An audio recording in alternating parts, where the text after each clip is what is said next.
So we're going to do blanching first. Blanching involves part cooking food in boiling water for a very short time before putting it in cold or ice cold water. The cold water stops the cooking process. This helps preserve colour, texture and vitamins.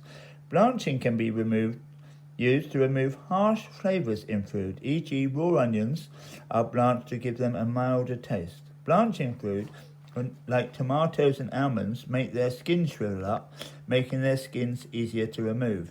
It's also used to prepare fruit and vegetables for freezing, because actually on the outside it's the enzymes and it stops them going slimy in the freezer. Now in here I've got a tomato and I put a little cross in it and I put this in here. So if I put this in for about 10 seconds or 10-15 seconds, I'm just going to put them in one of these pans here with the boiling eggs in here. So I'm boiling some eggs, and this is a bit like poaching and steaming. These are kippers which you could poach fish actually in a liquid, quite often milk or something else. So I've got some fish cooked in here, and it's normally cooked under boiling. So if you boil fish, it can make it fall apart. Now this, as you can see, it's not actually boiling.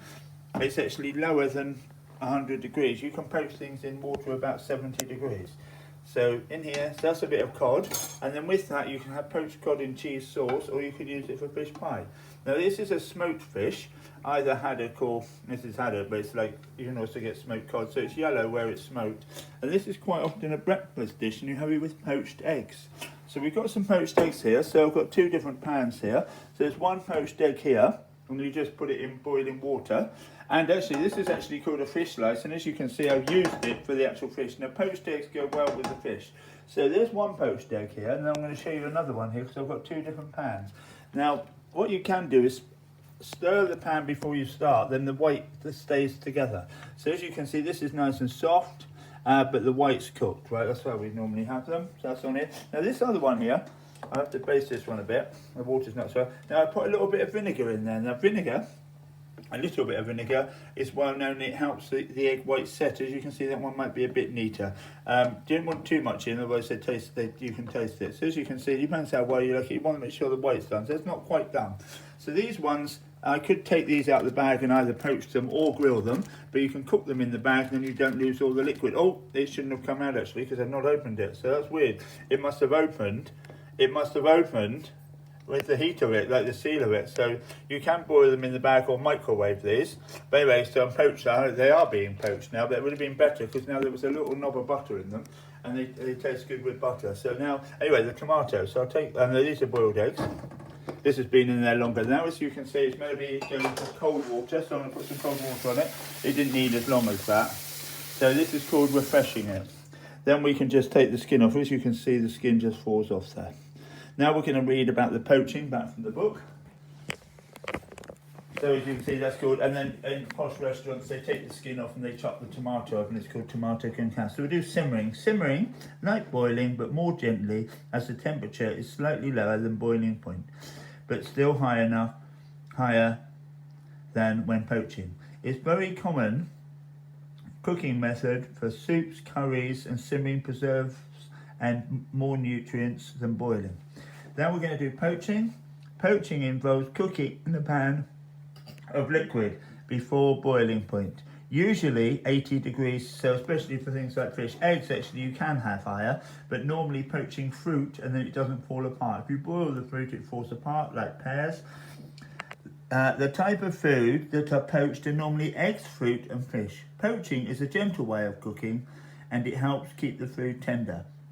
Like with boiling, nutrients and flavours are transferred to the liquid, lowering the nutritional content and its tastiness of the food.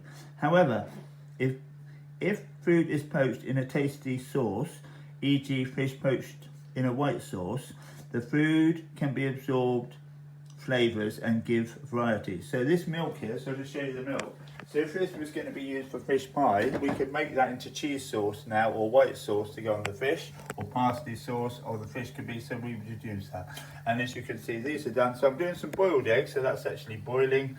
And you can actually buy egg poachers, and they actually more steam them than poach them. And they have, and we used to have one, they have like a little cup on them, and you cook them in here. So these are the other type of poached eggs, and you can see this one was with vinegar and the other one not. But they don't take a lot different, but you're meant to put a little bit of vinegar in them. Thank you. Now, so this is the most unhealthy way of cooking. You'll be very, very careful with this, so don't do this unattended, because this is what causes a fist of the house fires. So we've got a Scotch egg, which is sausage and with breadcrumbs. And another thing that's well known, or is the most well known thing to deep fry, is probably chips. And fish in batter would be one of the next ones. So I've done a deep fried potato skin. And then you fill it with cheese and bacon, and then just put it under the grill or in the oven. That's called a loaded jacket. Now we've also got, so anything breaded or battered are well known in there, sweet or savoury. So you can have banana fritters. These are cheeses, so these are little camemberts, well known for a start. You get 3 of them for about £3.95 with some sort of, normally serve it with a sweet type sauce. You have to be careful with these. Sometimes what we used to do when I worked in a restaurant is we made them and we froze them. And then they went brown on the outside and they didn't melt. The cheese, you have to be careful, they don't start, the cheese doesn't melt inside before they're brown. So one thing I should have done with them is maybe freeze them. Yeah, so just to show you this, so these don't take too long, as you can see. Another about 10 seconds, they're going to be done. I'm turning that off now, otherwise it starts spitting the cheese lines out. So as you can see, they're done, and we can also put them on paper towel. When they come out, I've got some paper towel here to absorb the excess grease. If you've got a popper, make sure it's off, and then once this is finished, I take this off of here just in case it's left on by mistake. Now you need a thermostat on most fryers, like the one we have at school. It turns itself off when it gets to a certain heat. Anyway, you have 3 of these to starter, cranberry sauce or some other sauce they normally serve with them. Thank you. Some more deep frying here, so we've done one of the most famous things here, fish in batter. So when you take this out, you just dip it in the, we've got some here, we've got some fish in batter here. I just already dip in the batter, dip it in the seasoned flour first, that helps the batter stick. And here we've got the fish here, so when it's cooked, we take it out with a sloppy spoon. It's golden brown, it should be cooked, we can close it as well, but as long as it's been there a few minutes, it should be about right. So I'm putting it here so all the fat goes out, then I'm putting it on here with some paper, then we get rid of the rest of the fat. In a chip shop they have like, it's like a slotted, a bit like a colander. It's like a sheet of stainless steel with holes in, so that's what they normally keep it in when they keep it hot. So just leave it here, then put it on here, or you can put it in hot. Then I've also got some chips here, and you can, so I fried them once, but I'm going to fry them again. So I'm going to let it heat up, and I can put them back in, but I might take all these little bits out first. You see all these little bits? Some people actually they give you these in the chip shop, or the little bits normally if you find something else there. Yeah, or the little scrappy bits. So what you can do with chips is sometimes they say twice cooked chips, so you can sort of blanch them so they're not too coloured, and then you can cook them again and make them crispy. Or we're just going to get this bit of fish and cook this next bit. So in here, you put it in, but then you put it on the side.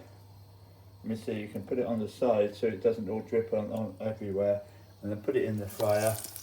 It'll take about 3 or 4 minutes in there, maybe a bit longer, about 5 minutes, depends how big the fish is. You can see these are quite small pieces of fish.